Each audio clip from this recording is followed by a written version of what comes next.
بسم اللہ الرحمن الرحیم۔ السلام علیکم ورحمۃ اللہ وبرکاتہ۔ پیارے ویورز، آج جو ہے ہم تکالیف مصیبتیں دور کرنے کے 3 مستند اور سنوی وظائف آپ کے ساتھ شیئر کروں گی۔ پریشانیاں اور مشکلات جو ہیں یہ ہر انسان کی حیثیت کے مطابق ہی اس پہ آتی ہیں، لیکن ظاہری بات ہے کہ ان سے نجات حاصل کرنا، ان کو پناہ ان سے مانگنا اور ان سے بچنے کے لیے اللہ تعالیٰ سے رجوع کرنا اور اللہ تعالیٰ سے معافی مانگنا کہ بے شک یہ ہمارے ہی کسی عمل کا نتیجہ ہو سکتے ہیں، تو یہ ضروری چیز ہے۔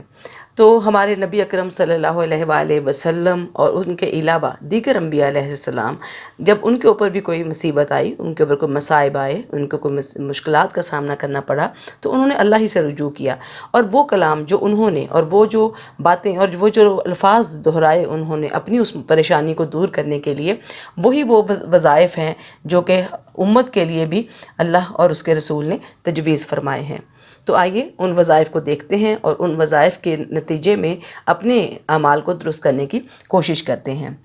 حضرت عبداللہ ابن مسعود رضی اللہ تعالیٰ عنہ سے روایت ہے، وہ فرماتے ہیں کہ ایک دفعہ میں حضور اکرم صلی اللہ علیہ وآلہ وسلم کی موجودگی میں نماز پڑھ رہا تھا۔ حضرت ابو بکر اور حضرت عمر رضی اللہ تعالیٰ عنہما بھی وہیں موجود تھے۔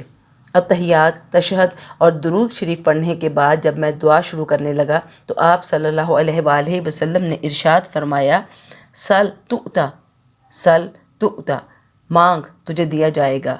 مانگ تجھے دیا جائے گا۔ یہ جامع ترمذی کی ایک حدیث ہے جس میں نبی اکرم صلی اللہ علیہ وآلہ وسلم اپنے صحابہ کرام کو مانگنے کی نہ صرف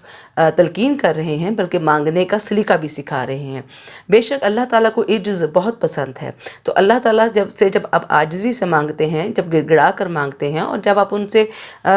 پناہ مانگتے ہیں کہ وہ ہمیں اس برائیوں سے بچائے جن کے نتیجے میں ہم ان مصائب کا شکار ہوئے ہیں، تو وہ ضرور ہماری مدد فرماتے ہیں۔ جامع ترمذی ہی کی ایک اور روایت ہے، حضرت عبداللہ ابن مسعود رضی اللہ تعالیٰ عنہ ہی سے یہ روایت ہے، اور وہ فرماتے ہیں کہ ایک شخص نے حضور اکرم صلی اللہ علیہ وآلہ وسلم کی موجودگی میں نماز پڑھی،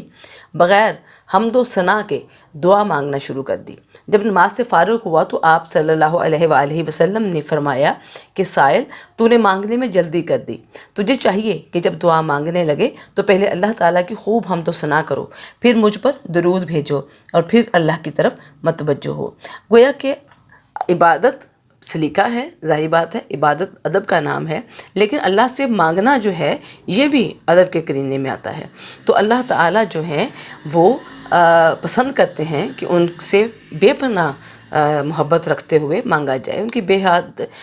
تسبیح کی جائے، ان کی بے حد حمد و ثنا بیان کی جائے، اور وہ اسی قابل ہستی ہیں، یعنی وہ اللہ تعالیٰ اسی قابل ہیں کہ ہم ان کو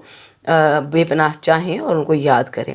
تو قرآن پاک میں سورۃ الانبیاء کے اندر حضرت یونس علیہ السلام کا جب تذکرہ ہوتا ہے، جب حضرت یونس علیہ السلام جو تھے وہ مچھلی کے پیٹ میں چلے گئے تھے، تو اللہ تعالیٰ نے ان کو ایک دعا سنائی تھی اور یاد کروائی تھی، اور وہ دعا تھی، لا الہ الا انت سبحانک انی کنت من الظالمین، بے شک کوئی معبود نہیں مگر آپ، پاک ہیں آپ، اور بے شک میں ہی ظلم کرنے والوں میں سے یا ظالموں میں سے تھا۔ اس آیت کے بتانے کا مقصد جو ہے وہ یہی تھا کہ حضرت یونس علیہ السلام نے یہ باور کرا رہے تھے کہ میری غلطی تھی، آپ تو غلطی سے پاک ہیں، لہٰذا مجھے معاف فرما دیجئے۔ تو اسی دعا کے ساتھ جب حضرت یونس علیہ السلام نے رجوع کیا تو ان کو اللہ تعالیٰ نے ان کو معافی دی اور وہ مچھلی کے پیٹ سے باہر نکل آئے۔ یہی دعا جو ہے وہ عام مومنین کے لیے بھی عام ہے، اور اسی آیت کے آخری حصے میں وَكَذَلِكَ نُنْجِي الْمُؤْمِنِينَ، اور ہم اسی طرح نجات دیتے ہیں مومنین کو۔ تو اس کا مطلب یہ ہوا کہ یہ باقی مومنین کے لیے بھی عام ہے کہ اگر وہ اپنی کسی مصیبت یا پریشانی میں اللہ تعالیٰ کو رجوع کریں تو اس اسم اعظم کے ساتھ رجوع کریں جس کے ساتھ حضرت یونس علیہ السلام نے رجوع کیا تھا، اور انشاءاللہ وہ اپنی مصیبت سے نجات پا لیں گے۔ دوسرا وظیفہ جو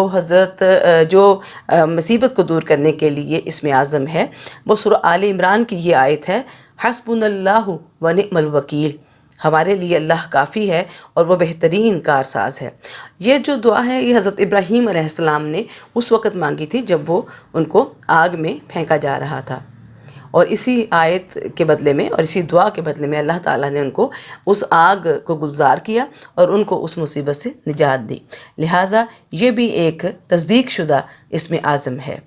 تیسرا اسم اعظم کے بارے میں حضرت انس بن مالک سے روایت ہے کہ رسول اللہ صلی اللہ علیہ وآلہ وسلم کو جب بھی کوئی مصیبت درپیش ہوتی تو آپ یہ دعا مانگا کرتے تھے، یا حیو یا قیوم برحمتک استغیث، اے زندہ اے قائم رکھنے والے، میں تیری رحمت کے واسطے سے فریاد کرتا ہوں۔ سنن ترمذی میں یہ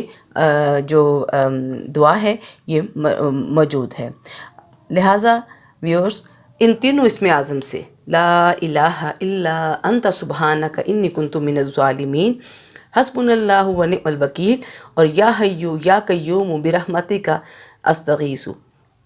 ان تینوں اسم اعظم کے ساتھ اپنے اللہ کو پکاریے، ان کی حمد و ثنا کیجیے، ان سے اپنے گناہوں کی توبہ کیجیے، ان سے ہدایت و رہنمائی کے طلبگار ہوئیے اور اپنے اعمال کو سیدھا رکھتے ہوئے اللہ کی طرف رجوع کیجیے۔ انشاءاللہ آپ کے مصائب بھی دور ہوں گے، آپ کو ہدایت بھی ملے گی اور مشکلات سے نجات بھی ملے گی۔ اپنا بہت سارا خیال رکھیے گا۔ اللہ حافظ۔